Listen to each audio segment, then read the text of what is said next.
Welcome to the State of Our Union, the podcast where real love meets real life. I am your host, Karen Williams, author, speaker, and wife of over 30 years. This is the space for honest conversations around marriage, commitment, conflict, healing, and learning how to choose each other daily. And it's even during the times when life gets heavy. Because love isn't just about the vows we take. It's about the work we're willing to do together. Each week, we'll have conversations that inspire, challenge, and remind you that even through loss, disappointment, and change, your relationship can grow stronger. So wherever you're listening from, whether you're driving, cooking, working out, or lying in bed wondering if you're alone in this, just know you're not alone. So take a breath, lean in, and let's talk about the real state of our union. Hey, once again, welcome to the State of Our Union. My name is Karen Williams. I am an author, speaker, relationship coach, and the founder of Karen Williams Coaching. Again, this is my husband, Rob, and he's joining me for the third episode. You'll get to hear from Rob over the coming weeks, sporadically, but for the most part, you'll hear my voice. We wanted to take the first three episodes to just have you get to know us. And for one, that I have a real husband, because a lot of times I'm the face on camera and people are like, oh, I've never met her husband. Well, you get to meet Rob, a whole 3 episodes. He's a whole real human being with feelings and opinions. So even though I am the coach, a lot of the things, as you know, I learned because of our relationship together and some of the challenges that we've gone through, and of course some of the wins. We can't forget about the wins. We have had a lot of wins in our relationship and our marriage. So we're going to dive right in. So we're going to talk about some of the curveballs that life has thrown at us over the years. And knowing, for most, as people know, curveballs can do a couple of things. It can put a big crack in your relationship, or it can strengthen it. So, before we dive in, what would you say some of those curveballs? Gosh, there's so many. What were some of the curveballs? So many. I mean, so many. I guess so many curveballs, but I know I'm more dramatic than you are anyway. But what comes to mind for you? Curveball for what? Just curveballs from life situations. Hold on for a second. So a curveball is basically any unexpected thing that life throw at you. Our military moves are probably one of those. I guess because I just navigate things, just move on. Okay, well, let me share. Okay, so nothing's coming my so mind. Mr. Navigator over here. This is completely unscripted, this conversation, and so there's things that I look at over the years we've been married as curveballs, but for Rob, it's like, okay, it's just another day at the park. When we decided that one of the biggest thing was our move from DC to here. It wasn't we came out here on vacation. It was December of 2004. We came out on vacation, and by the time we went back, by January of 2005, we were already having a conversation about moving. Different people were like, how in the world are you moving to Vegas with no family out there, none of those things? How are you going to get that done? We get here, it took some time to find a job and just establish our life and all of those things. It because sometimes moves are hard on family, on relationships. And I know for me, there were just some days where I was I was a little afraid of the unknown. Would you start working in sound? Would would that door ever open? meanwhile, you just over here like, oh, I'm just trusting God. I'm just gonna, meanwhile, I'm over there sweating bullets. What are some of your thoughts? Shoot. Yeah, I mean, you have to give the background about Las Vegas is that I used to live here. True It that. wasn't like we just picked Las Vegas on the map and said, "Oh, let's just move there." I lived here prior, many for quite a few years, True. 3 or 4 years. I lived here, so I had experience with the city, and I loved the city, and uh, had a desire to, move back. I Mm-hmm. guess being away for so many years, I had forgotten how I felt about it until the city, until we came back here on vacation, and Yeah, then all the yeah. magic that about this city that I love, they all came flooding back, and we were like, oh wow, I think I want to move back to Las Vegas. Mm-hmm. And so, and when we made the decision and we took the steps to see if we could facilitate the move, everything fell in line. Yeah. We found a job, found a home, and it was just about making those decisions. And we moved out here, and yeah, like you mentioned, the sound. That was my dream. I wanted to go into the music business and do sound full time. Mm-hmm. And I just positioned myself by moving here, and eventually that happened.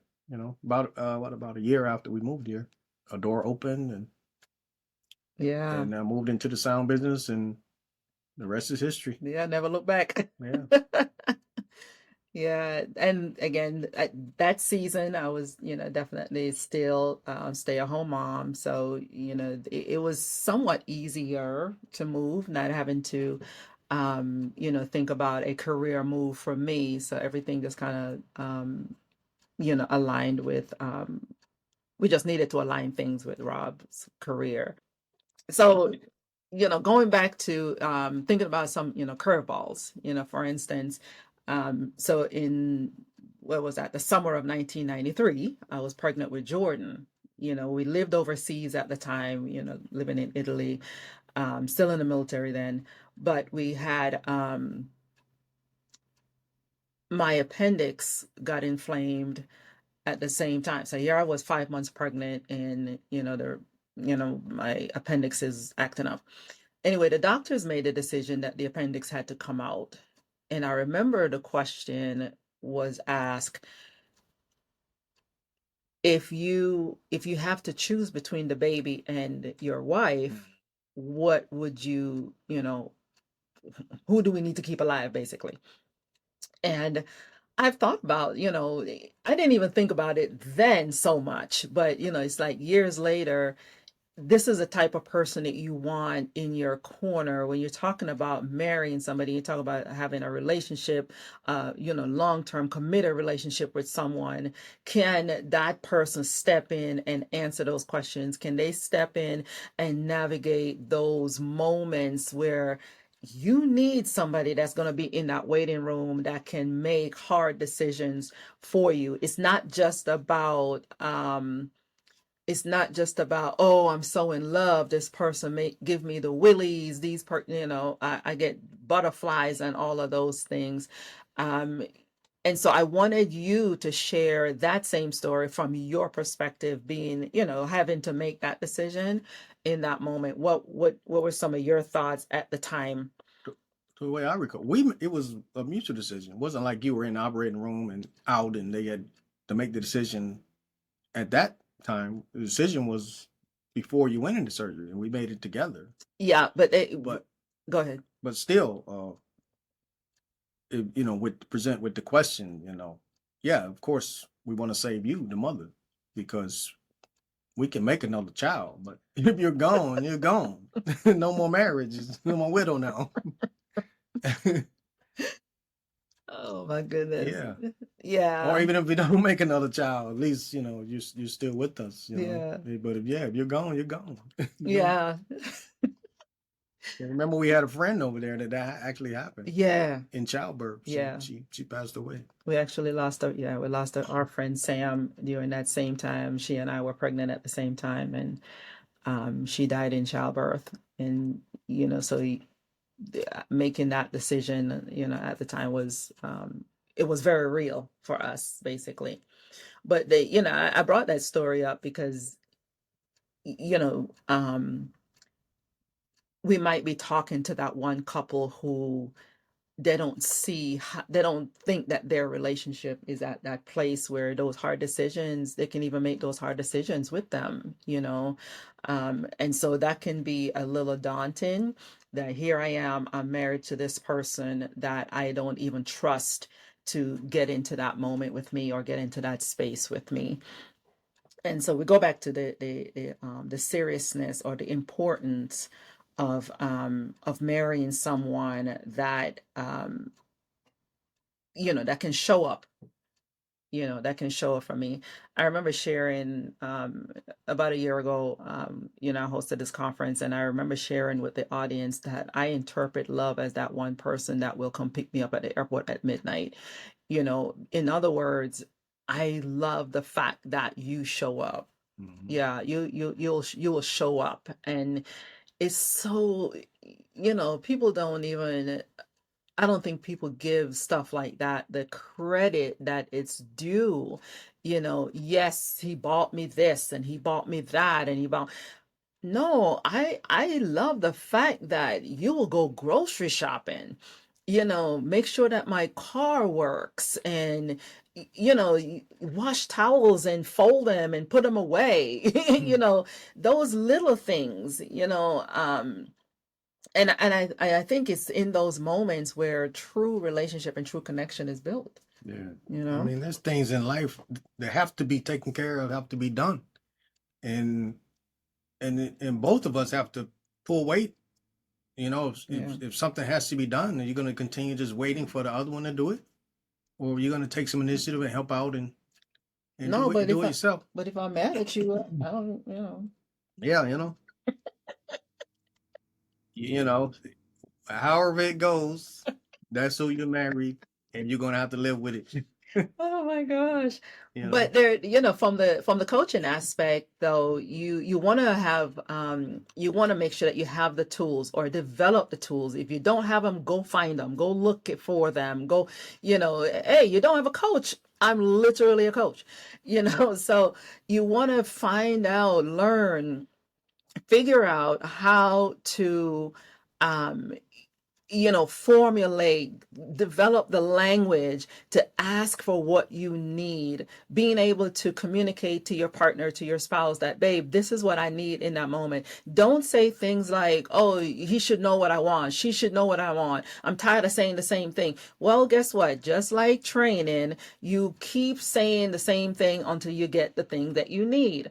Hey, babe, can you help me with laundry? So you asked last week, ask again.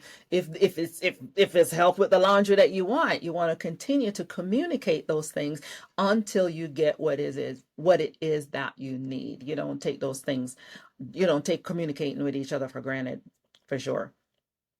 Um, of course, in the 33 years that we've been married, 33 years is a long time. That's over 3 decades, and so many things has happened for us. Our life have changed, and if we should sit here and do a chronological story, we would be here for hours. I mean, days maybe. But one of the major milestones of our marriage, yes, we lost a child. Yes, we survived COVID. But one of the major milestones was the loss of my mom. Rob knows that, my mom, as immigrants, we moved here, when I was, real little. And so my mom has just always been my person, my core person. We talked almost every day. We talk on the phone for hours, and so when, in 2009, when she was diagnosed with cancer, and then by 2010 she was gone. That season was so rough. Yes, as a wife, I still have to show up as a wife. I still have to show up as a mom. I still, work in person. All of those things still needed my attention. And at the same time, I had to navigate my emotions in such a way that I still show up for my mom. I still, took time to be there and be present in her end of life. And so having a partner that understand that is so important, because Jordan was young. Jordan was maybe 15 or 16 at the time, And so he still needed parenting, Um, Tell me what, or share with them, because I mean, I know I was there. So share with the audience, what were some of the thoughts going? I don't think we really talked about that, but just kind of share what was some of the feelings or how you navigated that part. Because I mean, you and my mom had your own relationship. Yeah. So what was that like for you? I mean, I just always been that type of person. Just, you want to be supportive. You going through it. I just want to be there. Again, maybe primarily because I'm, the man, the leader, the support to provide that for you, whatever you need. Um, and so, me, I've always been a person that like I approach things, I deal with things, Yeah. I face them, and that was just another thing, you had to process and go through. Um, but mostly in the time, it was, about being more supportive for you. Like you said, yeah, we had our own relationship, your mom and I, but um, you know, she was your mom first, so in that time, I was just wanting to be more so be there for you Yeah. because I know I can handle things my own. I'm strong. I can deal with almost anything. So that Yeah. was how I thought and felt at that time. In the moment. Yeah. Yeah. And then so we had our home going. She, we moved past that, and 11 months later, my dad died. And so here we are again, you know, dealing with what that looks like, and navigating that with my siblings, and you know so the point around all of this, is having a relationship that can take all of that can still function outside of all of those things. Having a healthy marriage to the point where, um, you know, not even death can, separate it. I know Paul says that in Romans, and so it's important to know that this is definitely your person in those seasons. Um, and you rewind, it goes back again to, hey, am I marrying the right person? Because you want to be able to answer those questions, because you want to first know, is this really my person? Is this the person that I can trust to show up for me when I can't even show up for myself? Is this the person that can be present or have the presence of mind that will lay their life aside for the moment so that they can support you in that season? And that's important. That's really important, because when you say that your person is your best friend, those are the moments that need to, um, that you need them to show up, that you need, for them to really, what I said, demonstrate that they are your person. That's the test, in other words.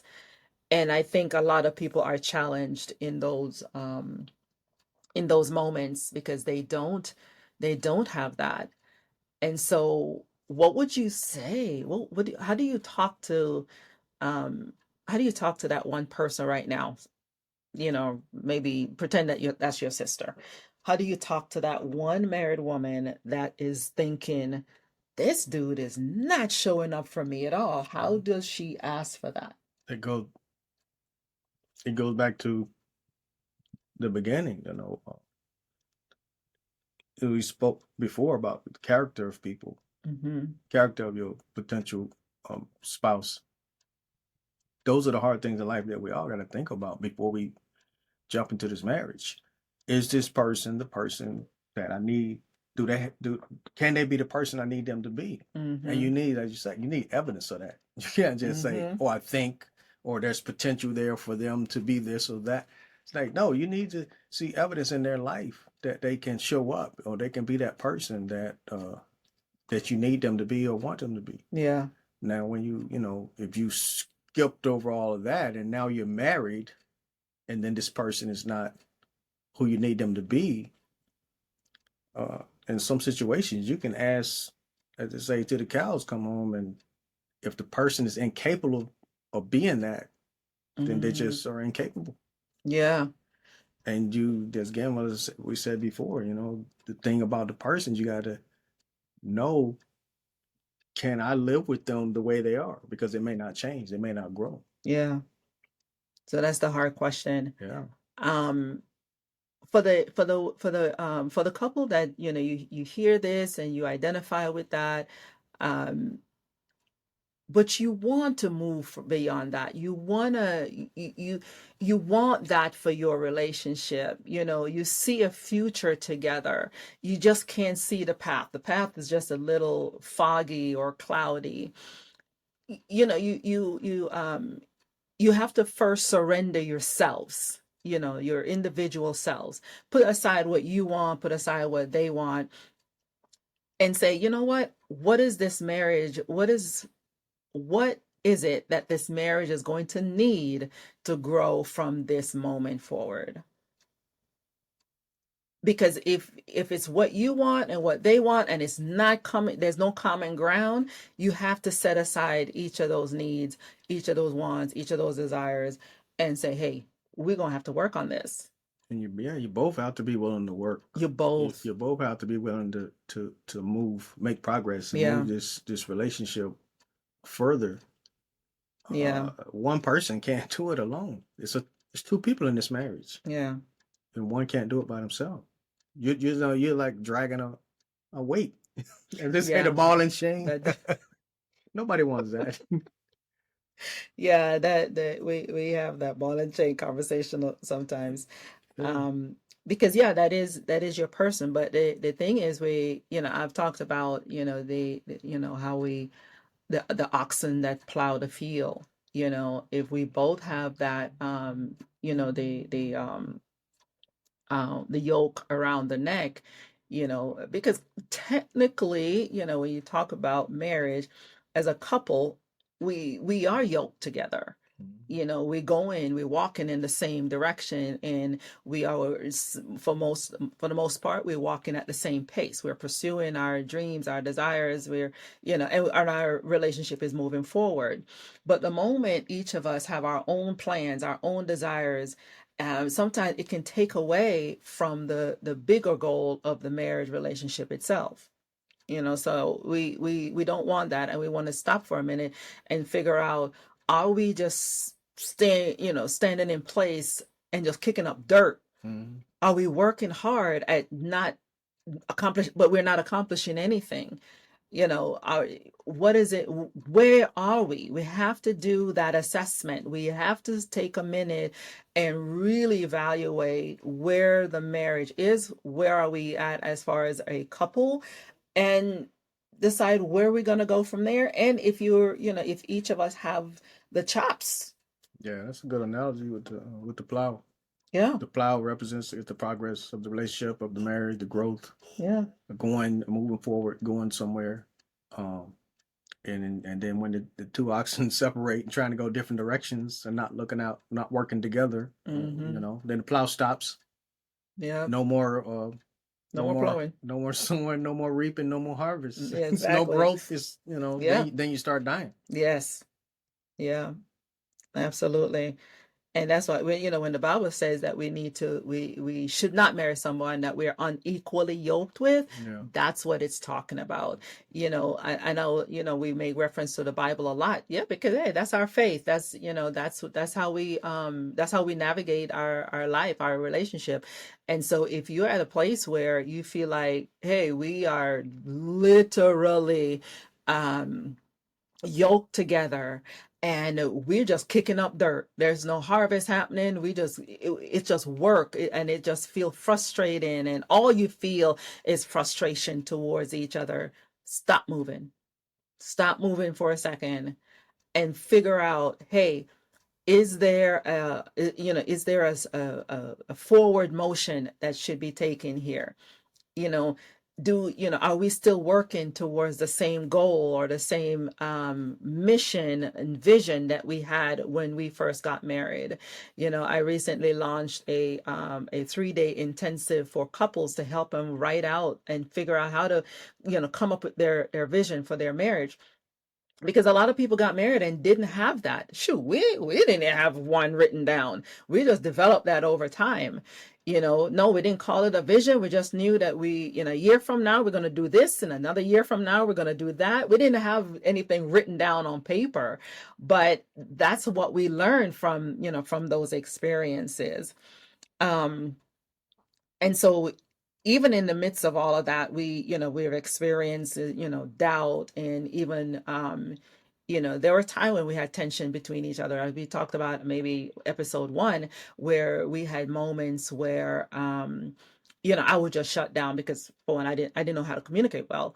And so, you're talking about 3 days when I just like, I'm just going to be over here in my little corner. I'm not talking to him anymore. He's made me mad. Now, mind you, I couldn't even verbalize exactly what made me mad. I didn't have the proper language to even communicate those things. And so even going, with that, it created, for me anyway, emotional distance. And so over time, we realized, okay, this relationship is not going to grow if I keep disconnecting every time that there's a conflict. And so conflict becomes, or became, that season where we learned each other better.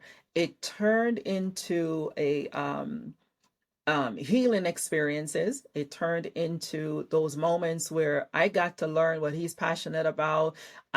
He got to learn the things that were important to me. And again, he only learned that because I got to a place where, like, okay, I feel safe enough now. Let me share what I really felt, what was hurting, what, all the things that we were able to communicate about, whatever, whether it's a hard, easy topic or not, we could always talk through it. And I think that's where you would have to begin. So I'm talking to that one young lady right now that's thinking, you know what? I'm sick of this marriage. I'm sick of this dude. Him and his kids, because you just don't have the language to be able to verbalize exactly what you want, when you need it, and how you need him to show up. And so the last thing you want to do is shut down communication, because I know with us girls, once we shut down communication, ain't nothing else happening. And so we don't want to continue in that route. If you still want to save your marriage, you can. And there's definitely, the conversation is definitely where it starts. So what were some of the lessons learned over time? The importance of communication during grief. So like during the when we talk about earlier the death of my parents, the loss of our son, um, those were some grief moments where if we wanted to, both of us could just shut down and go into our corners. Yeah. Why do you think it's important that we stay connected even in those moments?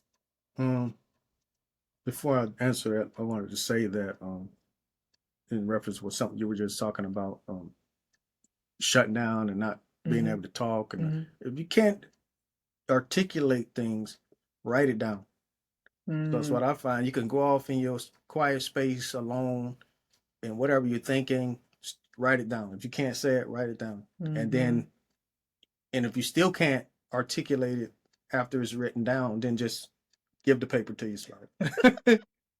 Here, let them read it. Read that. And then plus, and at that time as well, they can process it at their own pace without you Mm-hmm. being present there. And then maybe start a back and forth tit for tat or argument. Yeah. Um, That's so true. yeah. I Yeah, mean, you've right. done that. I've Yeah. done that. Yeah. Just write it down. When you're Yeah. by yourself, you can really get it out of your head and all down on the paper. Mm-hmm. Where if you're face to face talking, maybe you don't get the opportunity through interruption or whatever, Yeah. and Yeah. you're not able to get all your thoughts out. But when you're writing it down alone, you can get everything out on paper. Yeah. Now I forgot the question you were going Oh, to. I'll get back into it. Yeah, that's so true. They when communication becomes strained, that written communication is, and we're not talking about texting. We're not No, texting come each on, other back and forth. pen to We're paper. talking about pen I to know you young paper, people y'all. may not recall that there's all this technology, but when we were young, all you had was pen and paper. Yes, pen and paper is definitely a tool. But yeah, so we were talking about, even, again, along Yeah, the same lines of communication. But when we talk about yeah, those moments, those challenging moments, yeah. why is it important that we still communicate during those times? I mean, I can speak from my perspective, but talking and communicating and sharing, it feeds me. Hmm. It make you feel alive and connected, Hmm. and you can grow. So, um, even in the challenging times, like with death or something, heavy like that, still talk. And the one and your spouse, this is, one they care about you. They want you to know that they're there for you. They want to help you. They want to support you. Um, I know sometimes people they get overwhelmed in their own emotion, and they don't Yeah, want to talk. And so, we in that moment for a time, we respect that. You don't want to talk. I'm just letting you know I'm here. When you're ready to talk, I'm here. yeah, yeah, Because if you shut down and don't talk and don't share, that's dying. That's death. That's going backwards. yeah, No, nobody wants that. You want to grow, always grow and feed into the relationship so it can stay alive and so it can continue to grow. yeah. So true. Woo. I know, moments where, and this is a heavy warning, because a lot of times during those emotionally challenging times, we don't want to talk to our spouse. We want to talk to our friends, or we want to talk to the person, the opposite sex at work, because, hey, they understand me. Or that's We got to be really careful with that, because in those moments you're emotionally vulnerable, and sometimes people take advantage of that. And if you are in a marriage that may be struggling a little bit in those areas, and those difficult times show up, yeah, you may think that the other person is that, you know they are the answer. That other individual is more equipped to deal with that. But no, your spouse is that person. Mhm. And I get that sometimes it's hard, and in those moments may not be the time that you want to start developing a conversation with your spouse. But they're your person. They Yeah. are your person. And if your spouse is your best friend, then you already know that. True that. You True want to that. you want to share with your best friend before you want to share with anybody else. Yeah. So how do you continue, like in those times when, we gosh, because I'm trying to think, when was the last time we had a real argument? We haven't had a big argument in many years. But because we disagree on stuff, and we just like talk it out and it's done. Hmm. When back in the day, it becomes an argument. It was like, again, because I'm feeling threatened, and I don't, I'm like, all of those things are happening for me. Emotions are high. How was it that you were still able to continue to choose me, even though I was a wreck? Please tell the people. I choose you because I chose you. I mean, a little argument is it's just a little obstacle. It's a hurdle. Yeah. And I'm a type of person. I like to resolve things. I like to make progress. So like, look, let's deal with this, so we don't have to face it again. Yeah. And so, I That mean, was always your thing. yeah, So you've been that, the yeah. type of person that we had challenges in the early years, but over time you opened up and became willing to work through the issues, work through the disagreements. And Hmm. every now and then we have situations where we just do not agree on a certain subject. And we're just like, okay, we just disagree on this. Yeah. It's And it's it's not done. it's not life altering, life changing. It's not like, a major thing, It's Yeah. just some small things. Like, what's the point in continue? We just agree that we see things differently on the subject. And Yeah. we just let it go. And we just move on. Because we're two humans. We're not no two humans are gonna agree on everything. And if they do, I always say this: any two humans that's agreeing on everything, trust me, someone's not getting their needs met. Someone's giving in. Yeah, They're lying. they're just lying Yeah, it's not possible for two humans to agree on on everything. everything. Yeah, that is But yeah, so you develop so now. If true. you didn't had you not developed and evolved in the communication area, Hmm. I don't know what would happen. But that's when stuff is rough. Yeah, Year after year after year, we're constantly having like the same type of disagreements and arguments over and over. After a while, it gets tiring and exhausting. You're like, I'm tired of dealing with this. yeah, it gets definitely get exhausting and emotionally taxing, because and those are the moments where we could not have survived a COVID situation had we been continuing like, had we continued like that, from earlier years. Um, we were talking recently about a couple that we heard about that got divorced after 48 years. And, we questioned that because I said, I was saying to my husband at the time, every time we get to a milestone, like I said, oh, you've been married 20 years. Oh, ain't nobody going nowhere. You've been married 25, 30, Hmm. 35, all of those things. And eventually, almost every time we hear about somebody that's been married longer and their relationship didn't last. So what I want to key in on is, or hone into, is a marriage being, the number of years on a calendar is not what makes your marriage. I don't care how long you've been married. It's the quality of your relationship, and that's so important because we tend to think, oh, so and so been married for 35, 40 years. They're good. They don't have, no, no. Those are the moments. Those years can still face challenges. And the thing is, if you are divorcing after 40, 45 years, the problem existed in year 5. It did. You cannot tell me that this situation just showed up after 40 something years. No, maybe there's one couple out there that's what I said, the exception, and there's a major betrayal that came down, after so long, or, those are the exceptions. We're talking about couples that, oh no, all of, I just can't stay married to this person. This is, and we go through, all of those motions and all of those conversations. But the point is, the years on the calendar is not what makes the relationship healthy. You and I have to actually continue to put in the work. We have to continue to create moments to connect. We have to make our marriage a priority. You know, it's sometimes it is challenging, but we do have to put in the work. You know, um, anything you want to add to that, hun? No. Yeah. So let's talk a little. Did you want to say something? No. Okay. So let's talk a little bit about how we stay spiritually grounded, the importance of that, how we, um,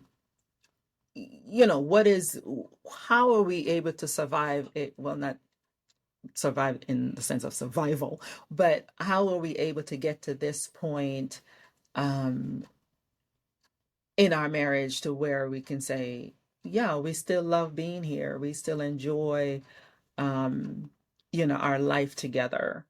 Especially when we talk about spiritually grounding and, seeking help when we need it and having hard conversations.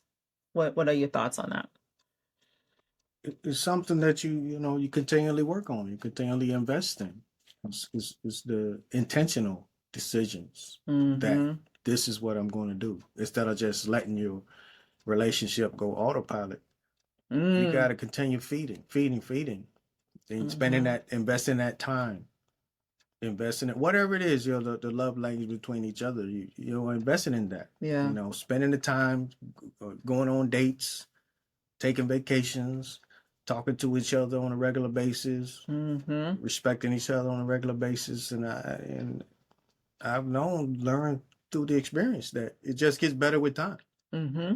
And when you have a good relationship, you just build on it. And then when it's good, it just stays good. Yeah. You just keep having good year after year after year.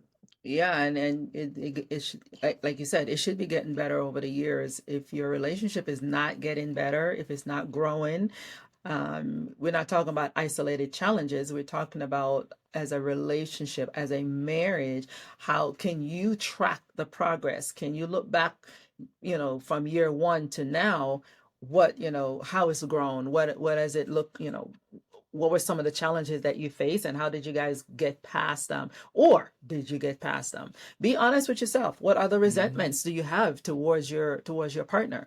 Because if resentment is in there, you got to root that out. Or if nothing else, flesh it out, look at it. What is it that I resent about him, about her? And actually have the conversation around it, and for God's sake, seek help. Yeah, sooner you address all those issues, Mm-hmm. then you can put it behind you. Yeah. And then there's nothing but good days ahead. Yeah. But just trying to even, because I don't like the term devil's advocate. I do not like it. But what I say is, asking the question from a more objective standpoint, what do you say to that one couple who's this situation is just too big, counseling doesn't work. Nothing is happening in counseling. Nothing is happening in coaching. What do I do? First thought would say maybe you have the wrong coach or the wrong counselor. Everybody's not who you need them to be. Yeah. True, there's a multitude of counsel in the world. Mm-hmm. And maybe, it's like, it reminds me of a conversation we have from time to time. And recently, again, we had the conversation about marriage. Mm-hmm. Do I still believe in the institution of marriage? Do I still think it's a good thing? Yeah. So of course. Yeah. If it wasn't true, there would be no good marriages. Right. Yes. But I believe there's more good marriages than there are bad marriages. Yeah.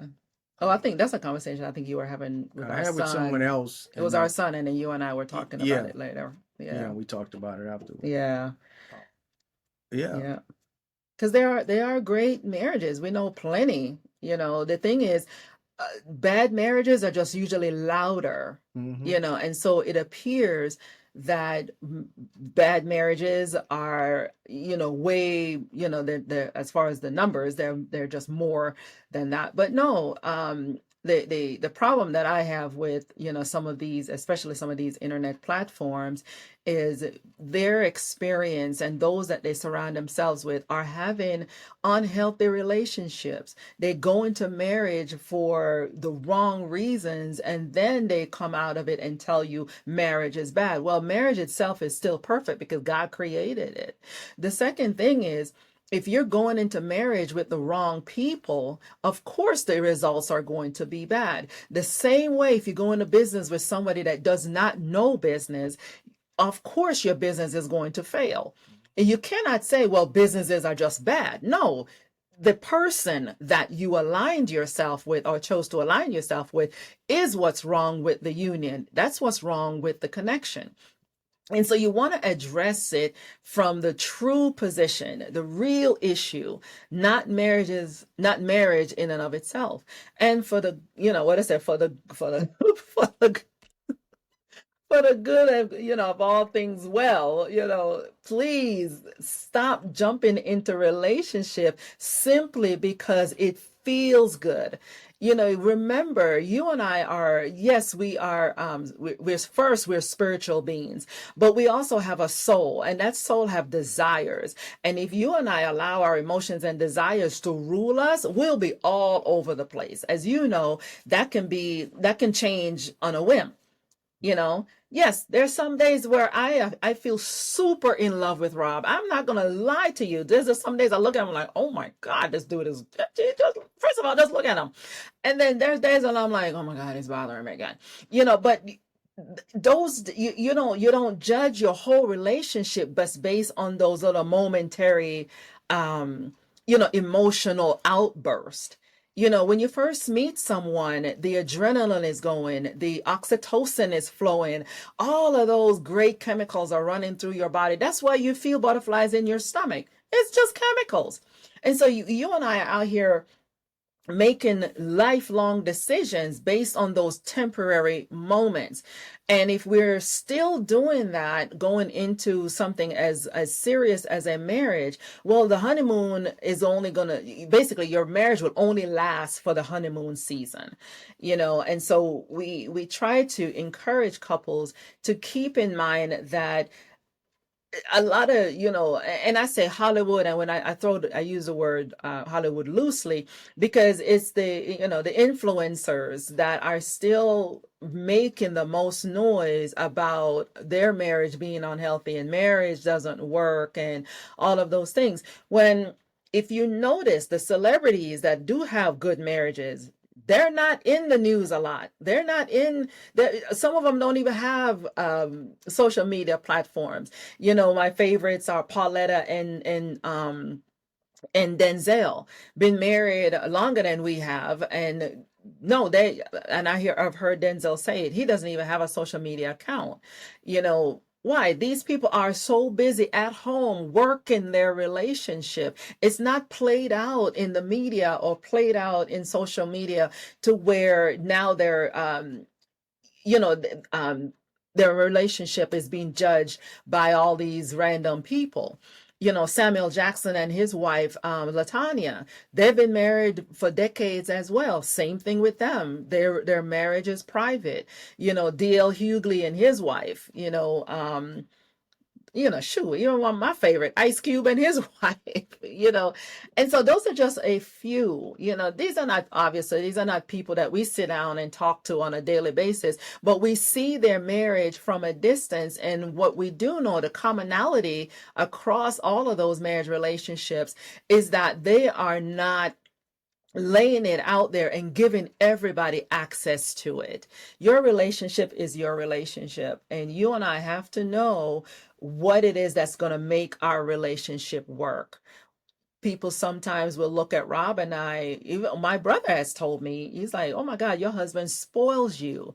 And I wouldn't put up with half of the things that you do, Karen. Well, for one, you're my brother. I ain't married to you, you know? And so there's a lot of things that there's a lot of luxuries that Rob afford me. There's a lot of freedom that I have in my marriage relationship, where if, you know, whatever crazy idea I come up with, you know, Rob will be like, okay, if that's what you want to do, you know. Or we pick up the map and I say, hey, let's go to this country, or let's go visit this one place, or, you know, there's still couples out there that will be like, I cannot believe that you guys just went around the world or went around the globe. Well, I threw out the idea. He loved it. We did it. But the point is, the way we navigate our day to day, there's some of the things that I will forever gatekeep. There's a lot of things that we do in our marriage relationship that works for us that I will never share with anybody outside of the two of us. You know, and so there need to be some things like that for you. How is your relationship being navigated on a day-to-day basis? What are some of the things that are unique to you guys? Or are you looking at other marriages and making the comparison? And so because of that, you both can never live up to some unknown standard. So that's some of the hard questions that I would of course encourage you to start having with each other. And so even as we wrap this episode, you know, we're gonna, again, like I mentioned, we're gonna eventually have some guests on. You'll hear my voice mostly, but we're gonna have some other guests that's gonna come on and help you navigate your marriage relationship by sharing some of their stories.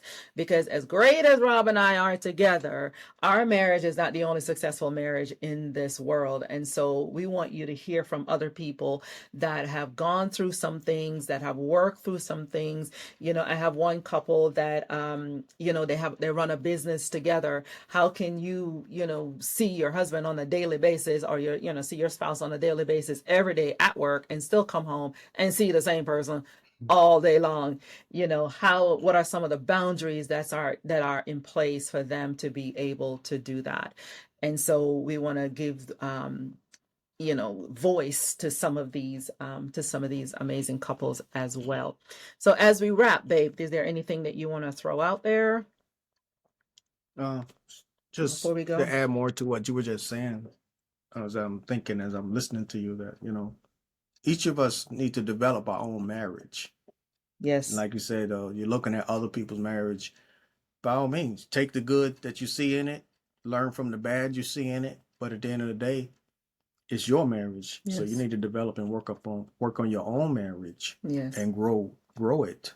Not, as you say, trying to live up to some other standard, because what you see from somebody else that most likely you don't have a relationship with, you don't know. What you think you see may not be what it is. Exactly. People love putting on the fake front. How many times we've seen couples over the years, when you see them in public, they all lovey-dovey and like they got the best marriage, and then you find out later it was not. Yeah. It was all a facade. Yeah. And the marriage fell. They get divorced, and then all the truth come out then. Yeah. Like, oh wow, we thought you guys were always good, and you were wrong. Yeah. So things aren't always what you see, like the Hollywood. Yeah. They show you what they want you to see. Exactly. All scripted. Yeah. Yeah. Yeah. Good points, hon. Good Yeah. points. So again, over the coming weeks, you hear a lot about those amazing marriages, some of the tools that they put in place to get them through the day-to-day, how they choose each other on purpose every day. Rob talked about being intentional earlier. And so for you have to figure out what that looks like for you, but you do have to be intentional. You do have to set aside time to work on your relationship, stay connected, and continue towards what your idea of a successful marriage will be. Once again, we want to thank you so much for joining us on the State of Our Union. See you again next time. Thank you for spending this time with me on the State of Our Union. My hope is that today's conversation gave you something to reflect on, something to talk about, and maybe even something to try in your own relationship. If this episode spoke to you, share it with someone you love or someone who needs to hear it. Be sure to subscribe so you never miss a conversation. Remember, strong relationships aren't built on perfection. They're built on intention, honesty, and the daily decision to choose each other. Until next time, guard your heart, nurture your love, and keep investing in the state of your union.